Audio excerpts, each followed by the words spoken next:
"You're a disgrace," my mom screamed, just because I refused to marry the man she picked for me. Then she slapped me and threw me out. I didn't say a word. 11 years later, when they saw me step off a private jet with their granddaughter, they froze in silence. Can you imagine being 18, filled with dreams, only to have your mother slap you across the face, brand you a disgrace, and kick you out of your home? That was my reality, all because I dared to say no to the life my parents had meticulously arranged for me. But today I landed my private jet back in that very hometown, with my incredible daughter by my side, and the look on their faces. Well, that was just everything. Before I dive deeper into how I got here, tell me in the comments where you're watching from, and hit that subscribe button if you're hungry for more real-life comeback stories.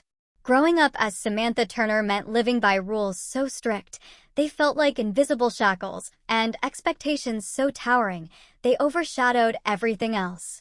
My parents, Margaret and Robert Turner, weren't just conservative, they were architects of control, shaping every single aspect of my existence. From the outside, our suburban home in Pennsylvania was a picture of perfection: manicured lawns, pristine white fences, windows gleaming in the sun. But inside those polished walls, it was a different story.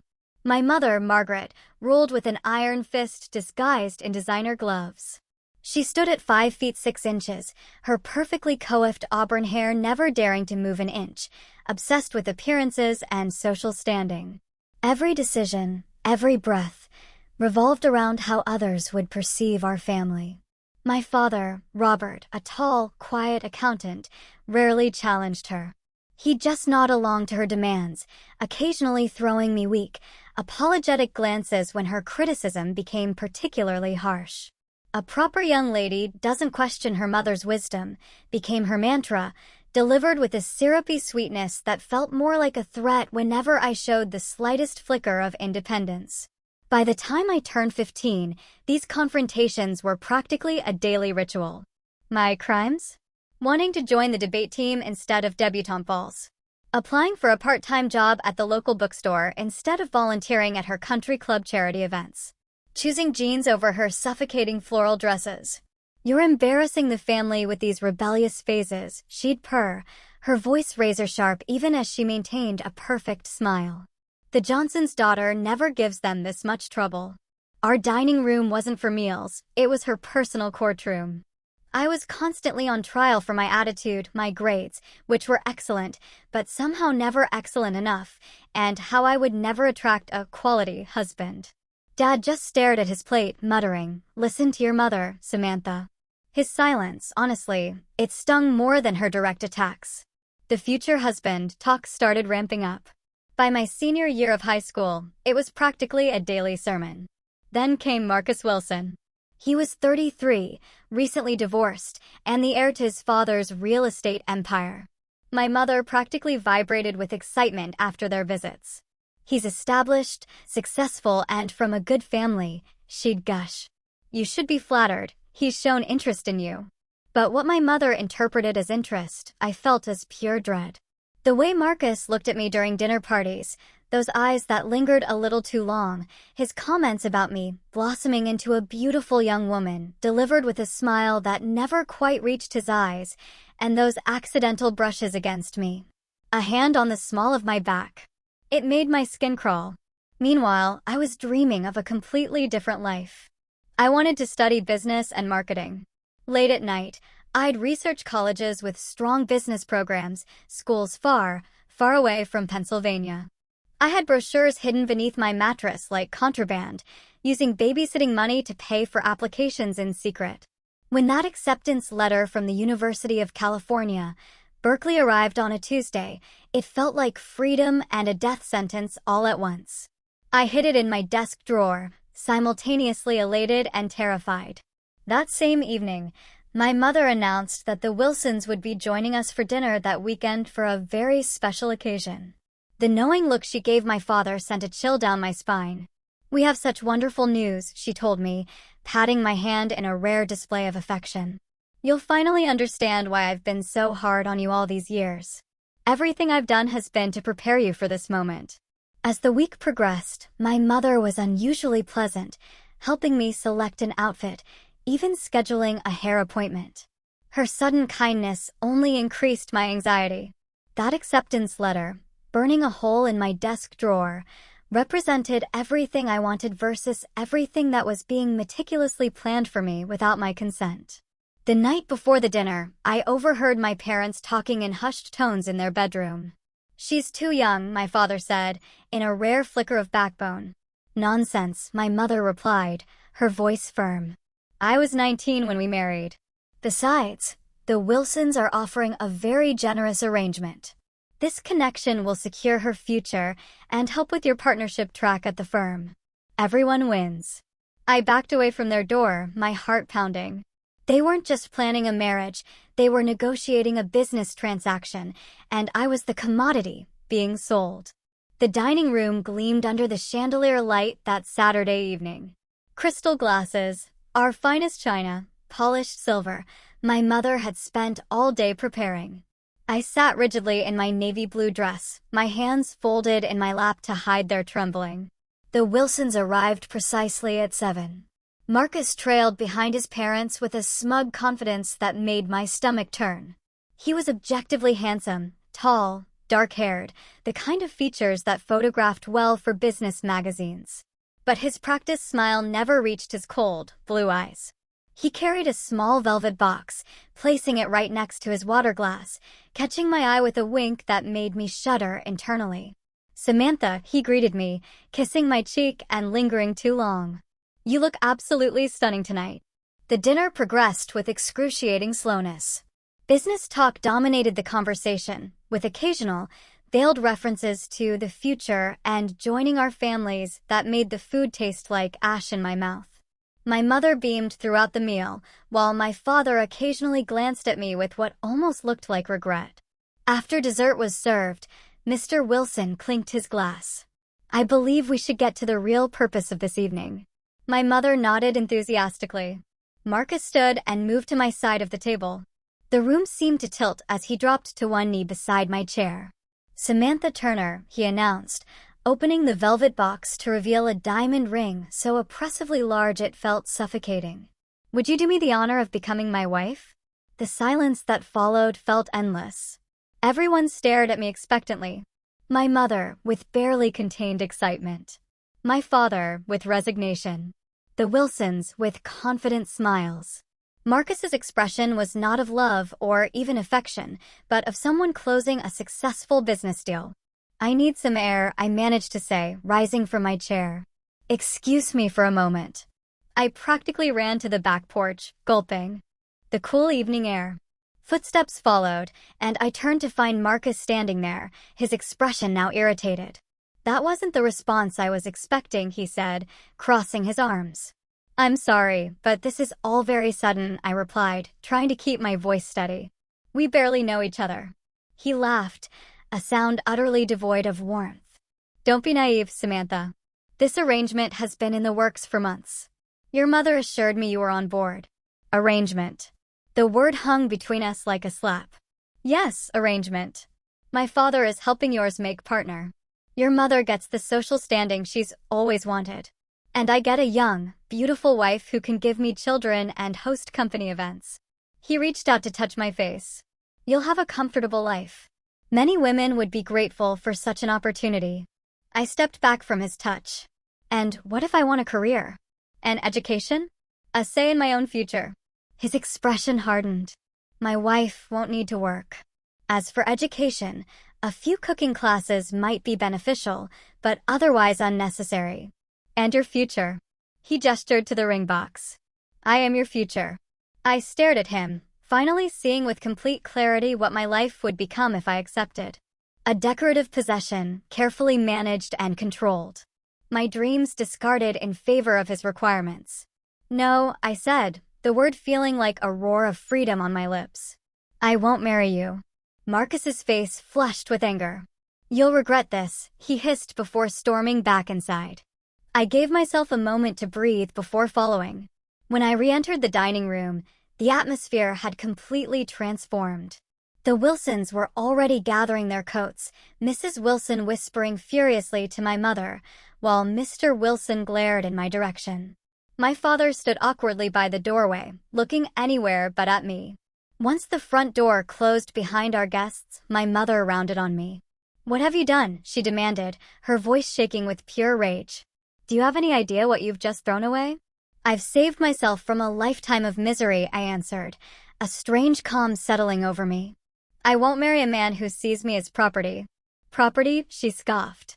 "You ungrateful child. Marcus Wilson is one of the most eligible bachelors in the state. He would have given you security, status, everything I've worked to prepare you for. I don't want those things if they come at the cost of my freedom." My mother's perfect composure finally shattered. "This is about those college applications, isn't it? Did you think I wouldn't find them? That I wouldn't see the letter from Berkeley?" My heart sank. She had been through my things. "I want to study business," I said, straightening my spine. "I want to build my own life." "You're a disgrace," she shouted. "After everything we've done for you, the Wilsons will never speak to us again. Your father's career is ruined because of your selfishness." I looked to my father, hoping for support, but he just stared at the floor. "I'm sorry you feel that way," I said quietly, my voice barely a whisper. "But I won't change my mind." The slap. It came without warning. Her palm connected with my cheek with enough force to snap my head to the side. The sting spread across my skin as tears sprang to my eyes, more from shock and disbelief than pain. "Get out," she whispered, her voice dangerously quiet. "If you're too good for the life we've planned for you, then you can leave and see how well you do on your own." "Margaret," my father finally spoke, his voice weak. "She's just a teenager." "No," my mother cut him off. "She's made her choice. Now she can live with it." I stood frozen, my hand pressed to my burning cheek. "You don't mean that." "Pack your things and get out of my house," she replied, turning her back to me. "You're no daughter of mine." I climbed the stairs in a daze, grabbed my old school backpack and filled it with essentials, some clothes, my toothbrush, that Berkeley acceptance letter, and the small amount of cash I had saved. When I returned downstairs, my mother was nowhere to be seen. My father stood by the front door, his face ashen. "Dad," I pleaded, "please don't let her do this." He reached into his wallet and pressed $300 into my trembling hand. "This is all I can do," he whispered. "I'm sorry, Samantha." Then he opened the door to the rainy night outside. I stepped past him, the door closing firmly behind me. I stood on the porch of the only home I'd ever known, rain soaking through my dress, my face still stinging from my mother's slap, and realized I was truly alone. The rain soaked through my clothes as I walked away from my childhood home, each step taking me further from everything familiar and deeper into a terrifyingly uncertain future. My cell phone buzzed in my pocket. My mother hadn't thought to take that away. With trembling fingers, I called the only person I could think of. "Audrey, it's Sam. I need help." Audrey Jackson had been my best friend since 5th grade. Unlike my other friends, whose parents moved in the same social circles as mine, Audrey came from a working-class family. My mother had always referred to her as my charity project, a comment that always made me furious. Within 30 minutes, Audrey's beat-up Honda pulled alongside the curb where I waited, sheltering under a bus stop. "What happened?" she asked as I climbed into the passenger seat, my backpack and drenched clothes dripping onto her floor mats. Through tears, I explained everything: the arranged marriage, my refusal, my mother's explosive reaction. Audrey's parents welcomed me with open arms, setting up a makeshift bed on their living room couch. "Stay as long as you need," Mrs. Jackson told me, her kind eyes a stark contrast to my mother's cold stare. 2 weeks stretched into a month. I enrolled in community college, using my acceptance letter from Berkeley as proof of my high school completion. Berkeley itself would have to wait. The tuition was impossible without my parents' support. I found work at a local coffee shop, then added weekend shifts at a grocery store, and took on evening babysitting for a neighbor. My life became an exhausting cycle of work, classes, and brief, precious periods of sleep. My first apartment was a studio, the size of my old bedroom, with peeling wallpaper and cockroaches that scattered when I turned on the lights. The mattress on the floor, the single plate and fork, the shower that only ran cold, these were my new reality. Each night I would collapse into bed, my body aching from standing all day, my mind racing with assignment deadlines and bill due dates. The scholarship rejection letter came on a Tuesday, 3 months after I'd moved out. I had pinned so much hope on that possibility. A full ride that would let me transfer to a 4-year university. The thin envelope contained a single sheet. We regret to inform you that due to the high volume of qualified applicants, that night was the closest I came to breaking. Sitting on my mattress, staring at my prepaid phone, I contemplated calling home. Maybe if I apologized, agreed to their terms, I could escape this grinding poverty. My finger hovered over the number I still knew by heart. Instead, I called Audrey, who talked me down from my moment of weakness. "You've come too far to go back now, Sam," she reminded me. "Remember why you left." The next morning, my hands shaking from exhaustion as I prepared lattes at the coffee shop, I spilled a customer's order. As I apologized profusely and remade the drink, the woman watched me with curious eyes. "Rough night?" she asked when I handed her the replacement. "Rough few months," I admitted with a tired smile. Her name was Ella Carson, and she was the marketing director for a mid-sized local company. Something about our brief interaction must have impressed her, because she returned the next day, and the day after that. On her third visit, she handed me her business card. "We have a junior position open," she said. "No experience required, but it demands someone smart who can think on their feet. The hours are better than this place, and it includes benefits. Interested?" That moment changed everything. The position was entry-level, mainly answering phones and organizing files, but it came with regular hours and health insurance. More importantly, it gave me a foot in the door of the industry I dreamed of entering. I continued taking night classes, now focusing exclusively on business and marketing. Ella became more than a boss. She became the mentor I desperately needed. She noticed my interest in the campaigns they developed, my questions about strategy and client needs. 6 months into the job, when I presented her with ideas for improving their social media approach, she actually implemented them. "You have good instincts, Samantha," she told me after the campaign showed positive results. "Keep developing them." My first promotion came after I stayed late for a week straight to help rescue a project for a major client. The small raise meant I could quit the grocery store job and focus more on my studies.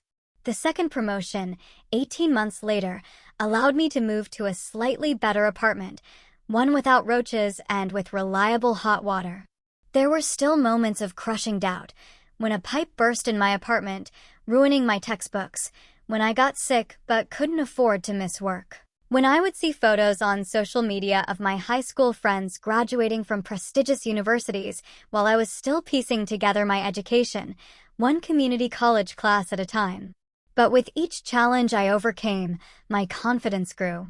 The scared 18-year-old who had stood in the rain that night was transforming into someone stronger. Someone who solved her own problems and charted her own course. The memory of my mother's slap and my father's silence still hurt, but it no longer had the power to break me. 3 years after being thrown out, I completed my associate's degree. Ella took me to dinner to celebrate, ordering champagne despite my protests that I couldn't afford to split such an expensive bill.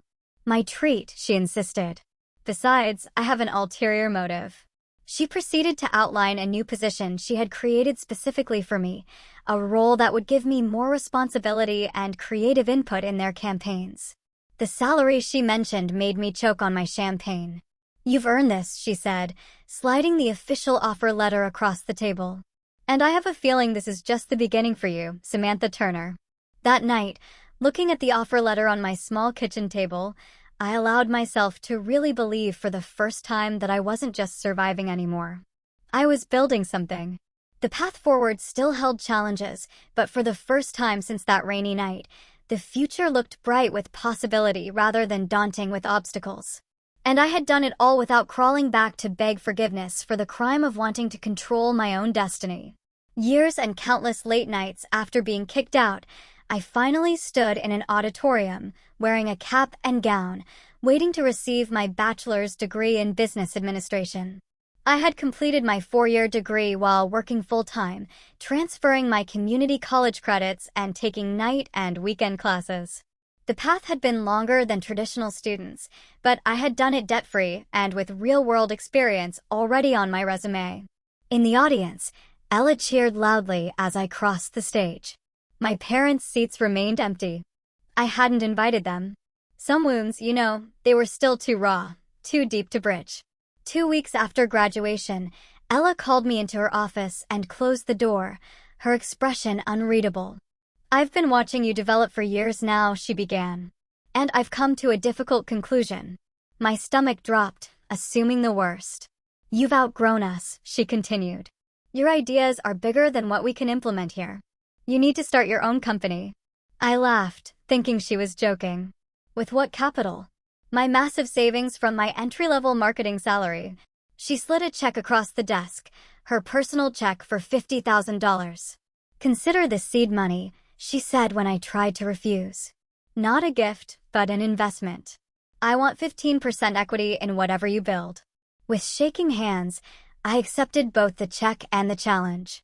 I rented a tiny office space, barely more than a closet, and registered Turner Marketing Consultants as an official business. My focus would be helping small businesses develop digital marketing strategies, an area traditional agencies often neglected due to smaller budgets. The first 6 months were terrifying. I took on any client I could find, working 18-hour days, handling everything from strategy to implementation to bookkeeping. 2 clients canceled their contracts, nearly sinking me before I'd properly begun. I learned painful lessons about contracts, cash flow, and setting proper expectations. The turning point came when I developed a social media campaign for a struggling local bakery that increased their foot traffic by 300% in 1 month. The owner, thrilled with the results, referred me to other small business owners. Word spread, and suddenly I had more potential clients than I could handle alone. I hired my first employee, a recent graduate named Lisa, who reminded me of myself a few years earlier. Then a second, a third. By the end of my 2nd year in business, Turner Marketing occupied a real office with 8 employees, and I had repaid Ella's initial investment while she retained her equity stake. It was during a pitch meeting for what would be our largest client yet that I met Michael Reynolds.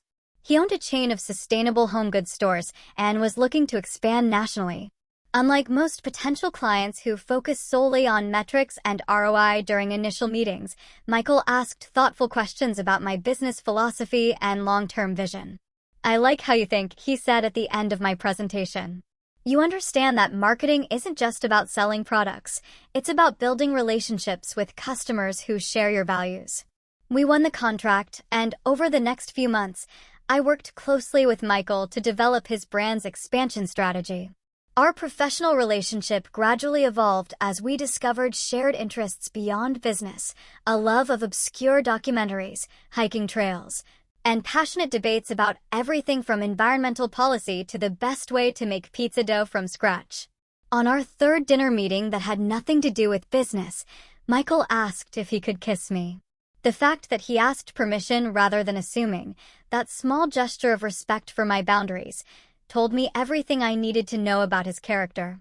Our relationship progressed with the same thoughtfulness. Michael celebrated my ambition rather than feeling threatened by it. When my company secured its first $1 million client, he surprised me with champagne and took me skydiving, something I'd mentioned wanting to try someday. When I had time. "Life's too short to keep putting off the things that scare and excite you," he said as we plummeted through the air, his hand gripping mine. 2 years into our relationship, I discovered I was pregnant. The timing wasn't planned.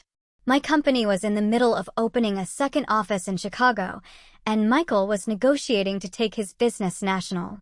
The pregnancy test in my hand represented another unplanned detour in my carefully constructed life. "What are you thinking?" Michael asked when I showed him the test, his voice gentle. "I'm thinking about my mother," I admitted, how she had such specific plans for me, and how angry she was when I chose a different path. "I don't want to be that kind of parent." He wrapped his arms around me. We'll figure this out together. Whatever you decide, I'm with you. His unconditional support made the decision clear.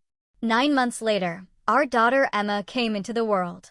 5 pounds, 6 ounces of pure determination, with her father's green eyes and what the nurses called a very opinionated cry.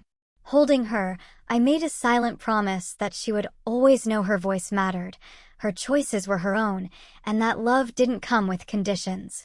Balancing motherhood with running a growing company presented challenges I hadn't anticipated. I brought Emma to the office in the early months, converting a storage room into a nursery. My employees, now numbering 25 across 2 offices, adjusted to strategy meetings occasionally interrupted by a baby's cries. Michael took on more flexible hours with his business to share parenting responsibilities equally. When Emma was 2, Michael proposed during a normal Tuesday evening at home after we'd put her to bed and were washing dishes side by side. "I don't need a big wedding or a diamond ring," he said, presenting a simple band. "I just want us to be a family officially." We married in a small ceremony with only our closest friends. Ella was my matron of honor. Audrey flew in from Seattle, where she now worked as a nurse. Emma toddled down the aisle, dropping flower petals, occasionally stopping to eat them. Standing beside Michael as we exchanged vows, I reflected on how different this marriage was from the one my mother had tried to force upon me. This union was built on mutual respect, shared values, and genuine love. Everything the arrangement with Marcus had lacked. By Emma's 5th birthday, Turner Marketing had grown to 3 offices nationwide, with over 70 employees. We'd been featured in Business Insider as one of the fastest-growing women-led companies in the country. The purchase of the company jet, a small Cessna Citation, was a business decision that made practical sense given how often I traveled between offices. But it also represented a milestone I could never have imagined when I stood in the rain with only a backpack of belongings. Through all this growth and change, I had maintained my vow of no contact with my parents. I occasionally heard updates through mutual acquaintances. My father had made partner at his firm. My mother was still active in the same social circles. I wondered sometimes if they ever regretted their ultimatum, if they ever thought about the daughter they had cast out for wanting to choose her own path. I had almost convinced myself that chapter of my life was permanently closed. Then, a distant cousin reached out via email to let me know my father had undergone emergency heart surgery. The message was brief, with no request for a response or visit. Just information passed along because she thought I should know. That night, after tucking Emma into bed, I sat on our patio looking at the stars. "What's on your mind?" Michael asked, joining me with 2 glasses of wine. "My father could have died," I said quietly. "And I wouldn't have known until after the fact. Does that bother you?" I considered the question carefully. "Yes. Not because I'm ready to forgive them, but because there's an emphasized hole in their lives they don't even know about, and maybe an unresolved wound in mine I've been ignoring." The next morning, I made 2 decisions. First, Turner Marketing would open its next office in my hometown, creating jobs and establishing my professional presence there. Second, after 11 years of silence, it was time to face my parents. Not for their sake, but for my own peace of mind, and for Emma, who deserved the chance to know her grandparents if they could prove themselves worthy of her. "Mommy, why don't I have grandparents like Zoe?" Emma asked one evening as I tucked her into bed. At 5 years old, her questions had become increasingly difficult to deflect with simple answers. Her best friend Zoe often talked about weekends spent with adoring grandparents who spoiled her with ice cream and trips to the zoo. I sat on the edge of her bed, smoothing her dark curls away from her forehead. "You have Grandma Elaine," I reminded her, referring to my mentor who had become a surrogate grandmother figure. Emma scrunched her nose. "But Zoe has 4 grandparents. Where are your mommy and daddy?" The innocent question landed like a punch to the gut. For years, I had successfully compartmentalized the pain of my estrangement from my parents, focusing instead on building my business and my new family. But through Emma's eyes, the absence took on a new dimension. "They live far away," I said finally, the partial truth easier than explaining the full complexity of adult relationships to a 5-year-old. "Can we visit them sometime?" Her wide green eyes, so like Michael's, looked up at me with simple curiosity. Maybe someday, sweetheart. Time for sleep now. As I closed her bedroom door, Michael was waiting in the hallway, having overheard the conversation. "You knew this day would come," he said gently as we walked to the living room. I thought I'd have better answers prepared. I sank onto the couch, suddenly exhausted. How do I explain to her that her grandparents threw me out because I wouldn't marry a man they chose, that they've never even tried to contact me in all these years? Michael sat beside me, taking my hand. "Maybe you don't have to explain it yet, but maybe it's time to consider whether this complete separation is still what you want." I had been so certain of my decision to keep my parents out of my life. The hurt they had caused ran deep, the betrayal fundamental. But Emma's question had cracked open a door I'd kept firmly shut. The next morning, I received an email from a distant cousin I hadn't spoken to in years. "I'm not sure if you keep up with family news," she wrote, "but I thought you should know your father had emergency bypass surgery last week. He's recovering, but it was serious. Just thought you'd want to know." I stared at the screen, a complex mixture of emotions washing over me. The father who had stood silently by while my mother threw me out had nearly died, and I wouldn't have known if not for this casual email. Despite everything, the news affected me more deeply than I expected. Later that week, during a strategic planning meeting for Turner Marketing's expansion, our head of operations presented several potential locations for our next office. "The analytics suggest either Denver or returning to your roots in Pennsylvania," she concluded. The Pennsylvania location actually shows slightly better numbers due to lower operating costs and an untapped market for our services. The synchronicity felt too significant to ignore. Our business was ready to expand. Emma was asking about her grandparents. And now, news of my father's health crisis. All pointing toward a return to the place I had fled 11 years ago. That evening, I researched my parents online, something I had deliberately avoided doing for years. My father's accounting firm had a professional photo of him on their website. He looked older, grayer, with deep lines around his eyes I didn't remember. My mother appeared in local news coverage of charity events, still impeccably dressed, still the picture of social propriety. Their house, my childhood home, was the same, at least from the Google Street View image I found. More surprising was what I discovered about Marcus Wilson, the man I was supposed to marry. A local news article from 5 years ago detailed his arrest for domestic violence against his wife. The charges were later reduced in a plea deal, but the incident had apparently cost him his position at his father's company. I felt a chill reading the article, thinking of how close I had come to that fate. "I've made a decision," I told Michael that night.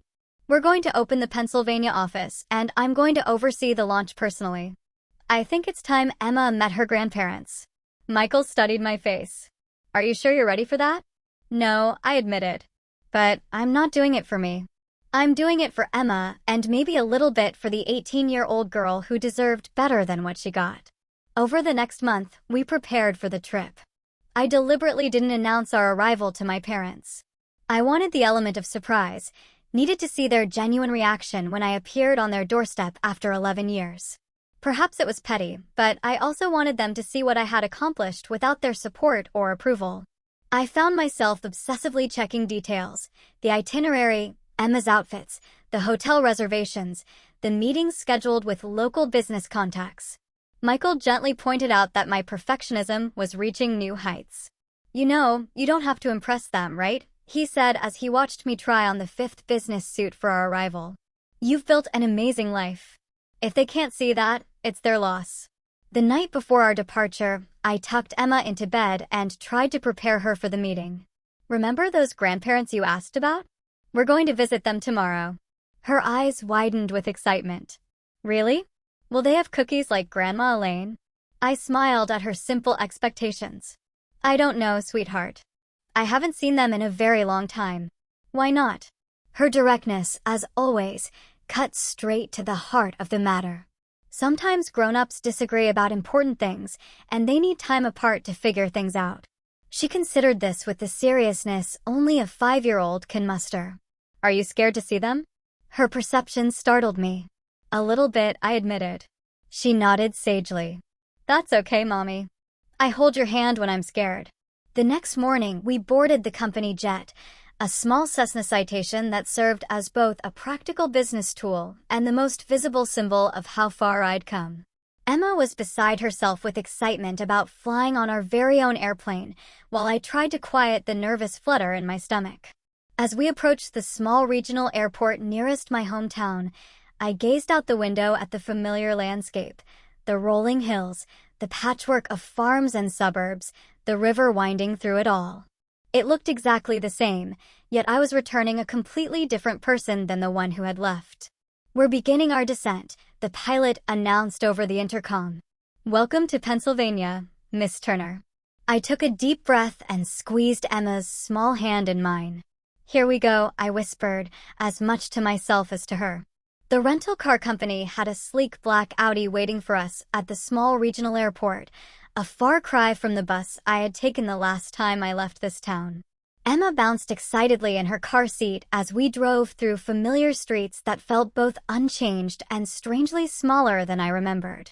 Michael sat beside me, occasionally squeezing my hand when he sensed my tension rising. "Are you sure you don't want me to come with you to meet them first?" he asked as we checked into our hotel. I shook my head. "This is something I need to do myself. Besides, Emma will be buffer enough." After settling into our suite and changing Emma into a pretty blue dress that matched her eyes, I stood before the mirror, adjusting my own appearance. The woman who stared back bore little resemblance to the terrified teenager who had fled this town 11 years ago. My hair was styled in a confident bob. My tailored blazer and dress screamed success, and the slight lines around my eyes spoke of both laughter and determination. "Ready, sweetheart?" I asked Emma, who was already by the door, impatient to meet these mysterious grandparents. The drive to my childhood home took exactly 12 minutes, a journey that spanned a lifetime in my mind. As we pulled up to the familiar two-story colonial, I noticed signs of neglect that hadn't been visible in the online photos. The once pristine lawn was patchy, the white trim needed painting, and the flower beds my mother had obsessively maintained looked sparse and overgrown. "Is this where you grew up, Mommy?" Emma asked, pressing her face against the car window. "Yes, from the time I was born until I was 18. "It's pretty," she declared with the easy acceptance of childhood. We sat in the car for several minutes while I gathered my courage. Finally, taking a deep breath, I helped Emma out and walked up the familiar path to the front door. The doorbell chime was the same one I remembered, a pretentious Westminster melody my mother had specially installed to impress visitors. The door opened to reveal my father, noticeably thinner than in his website photo, wearing a cardigan despite the warm weather. His eyes widened in shock, his mouth forming a perfect O of surprise. "Samantha," he whispered as though seeing a ghost. "Hello, Dad," I replied, my voice steadier than I felt. His gaze dropped to Emma, who was partially hiding behind my legs while peering curiously at this stranger. "Who's at the door, Robert?" my mother's voice called from inside, followed by her appearance in the hallway. She froze mid-step when she saw me, her hand flying to her throat. "I thought it was time for a visit," I said into the silence. "And for you to meet your granddaughter." At the word granddaughter, my mother's knees seemed to buckle slightly. My father reached out to steady her, an automatic gesture that spoke of long habit. "This is Emma," I continued, gently urging my daughter forward. "Emma, these are your grandparents, Mr. and Mrs. Turner." Emma, suddenly shy, pressed closer to me, but offered a small wave. Would you like to come in?" My father finally managed, stepping back from the doorway. The interior of the house was like stepping into a time capsule. The same formal furniture, the same floral arrangements, the same family photos on the wall, though I noticed my graduation portrait was conspicuously absent. Only the layer of dust on some surfaces and the slightly worn upholstery suggested the passage of time. "Can I get you something to drink?" my mother asked automatically, her social hostess training kicking in despite her obvious shock. "Apple juice for Emma would be nice." "Water is fine for me." As my mother disappeared into the kitchen, my father gestured awkwardly toward the living room. Emma immediately gravitated toward a crystal figurine on the coffee table. "Please don't touch that, sweetheart," I said. "It's very fragile." "Actually," my father said, surprising me. "It's okay." He carefully took down the crystal unicorn and handed it to Emma. This was your mother's favorite when she was little, too. My mother returned with drinks, her hands visibly shaking as she sat them down. An awkward silence descended as we all sat, the weight of 11 years of absence hanging heavy in the air. Your hair is different, my mother finally said, an inane observation that almost made me laugh. A lot of things are different, Mom. We saw you in Business Insider, my father blurted out. The article about fastest growing companies led by women. We have a subscription. This revelation caught me off guard. You saw that. We've seen all of them, my mother said quietly. The feature in Marketing Monthly, the interview on Channel 9 when you opened your Chicago office, the charity gala where you received the Young Entrepreneur Award. My confusion must have shown on my face, because my father stood suddenly. Wait here, he said, disappearing upstairs. While he was gone, Emma, bored with adult conversation, asked my mother, "Do you have any toys?" A flash of pain crossed my mother's face. "No, I'm afraid we don't. We weren't expecting, we didn't know." My father returned carrying a large scrapbook, which he placed on the coffee table between us. I opened it to find newspaper clippings, printed web articles, and photographs, a comprehensive collection of every public mention of me or my company over the past decade. Your room is exactly as you left it, my father said as I silently turned the pages. Margaret wouldn't let anyone touch it. I looked up sharply. My room? Would you like to see it? My mother asked, her voice uncharacteristically uncertain. Leaving Emma happily with the crystal figurine collection under my father's watchful eye, I followed my mother upstairs. The door to my bedroom still had the same keep out sign I had taped there at 15. When she opened it, I gasped softly. It was indeed exactly as I had left it. The blue comforter still rumpled from my last morning there, books stacked on the desk, even a half-finished glass of water on the nightstand. It was as though my mother had preserved it like a museum exhibit, a monument to the daughter who had vanished. "Why?" I asked, turning to her. She smoothed her hands over her skirt, a nervous gesture I'd never seen from her before. At first, I was so angry I couldn't bear to come in here. Then, when the anger faded, it became a reminder of my greatest failure. The admission hung between us, neither of us quite ready to unpack its full meaning. Back downstairs, Emma had charmed my father into showing her photo albums, specifically pictures of me as a child. "You were little like me," she giggled, pointing at a photo of 5-year-old me covered in mud after a rainstorm. "Your mother was always headstrong," my father told her with unexpected warmth. She knew her own mind even then. As Emma continued to flip through the album, I took the opportunity to ask the questions that had been burning inside me for 11 years. "Why did you never try to contact me?" "Not once in all this time." My parents exchanged glances. "We didn't think you would want to hear from us," my father admitted. After what happened, Margaret was. He hesitated, looking at my mother. "She was not in a good place for a long time after you left." My mother's perfect posture sagged slightly. "I was wrong," she said, the words clearly difficult for her. "About Marcus, about everything." "What do you mean?" "Did you know he was arrested?" my father asked. "For hitting his wife?" I nodded. "I saw the news article." "When we heard about that, it was like a physical blow," my mother said, realizing what we had tried to push you into. "What could have happened to you?" "By then, you were already building your company," my father continued. "You seem to be doing so well without us. We thought reaching out might just reopen old wounds." The conversation was interrupted by Emma's stomach, growling audibly. "I'm hungry, Mommy," she announced. "We could order something," my father suggested eagerly. "Or there's that Italian place downtown you used to like." I checked my watch.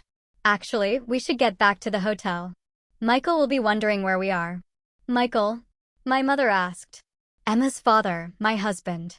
Their expressions registered another shock. They hadn't known I was married.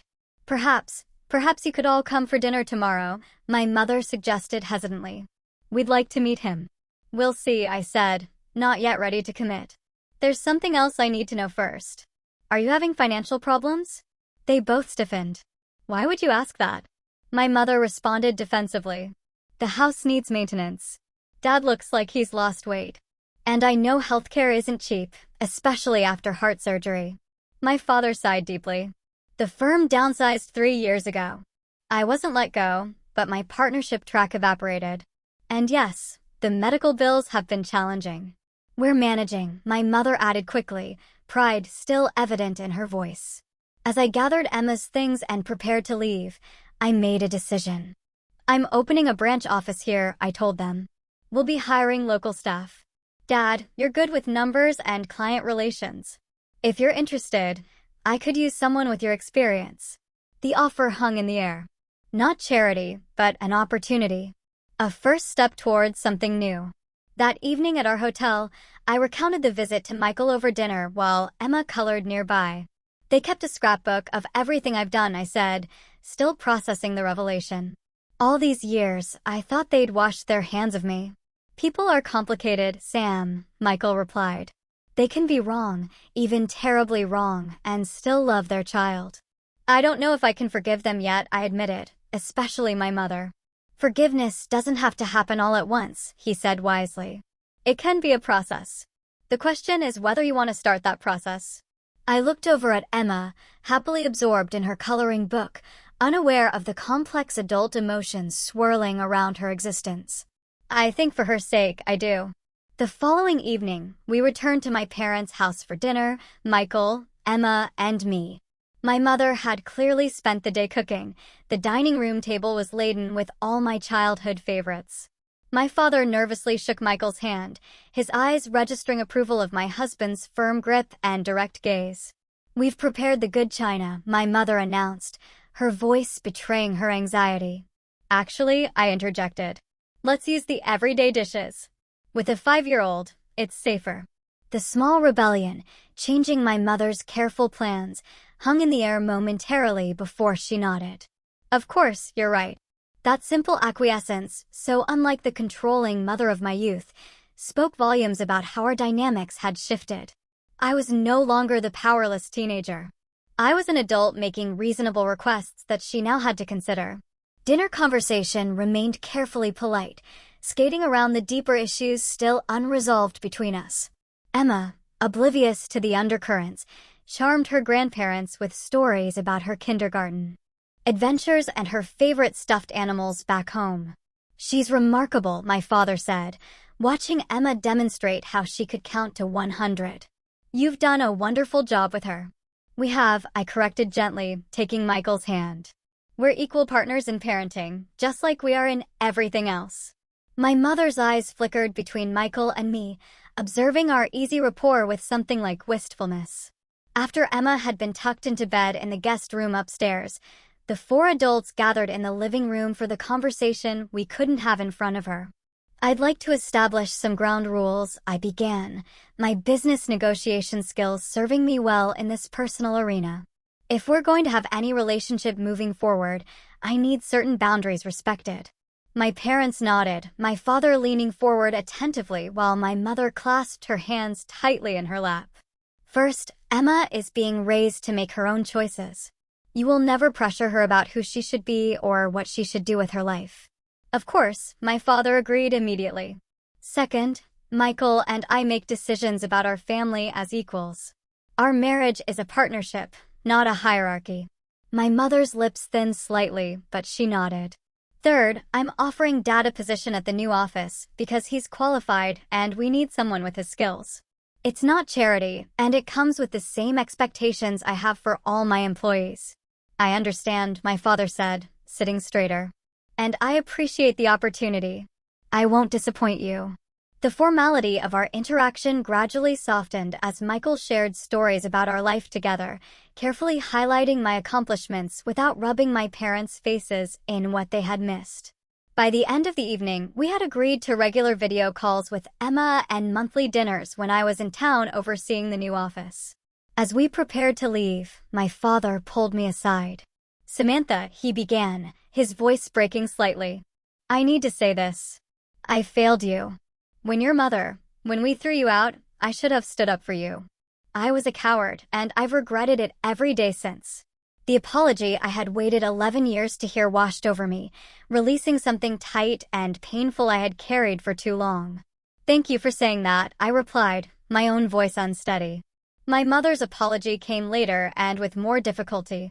3 months after our initial reunion, during a tense dinner where she had made several passive-aggressive comments about Emma's undisciplined behavior, I finally confronted her directly.